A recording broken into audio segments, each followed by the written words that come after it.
Babatuin ko siya kasi sinungaling siya. Bakit mo po nasabing sinungaling?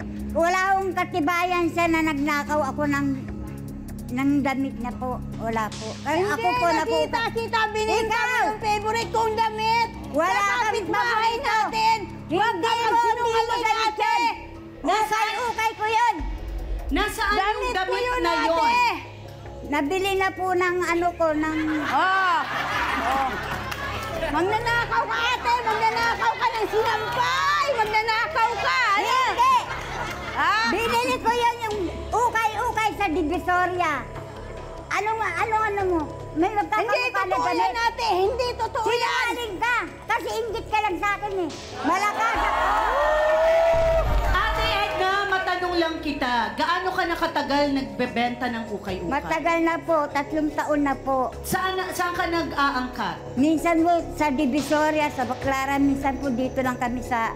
Okay, pero ito ba ang unang pagkakataon na ikaw ay pinagbintangang magnanakaw ng damit? Opo, ngayon lang po. Pero paano mo maipapaliwanag na nawawala ang damit ni Ate Agnes at nakita niya sa kapitbahay? Kasi po, pag marami po akong ukay-ukay na nilalaban, nagpapaalam po ako sa kanya na makikisampay lang po ako. Ngayong saglit lang po, kasi naka-dryer po yun. Hinahango ko po kagad. Pero hindi ba baka sakaling na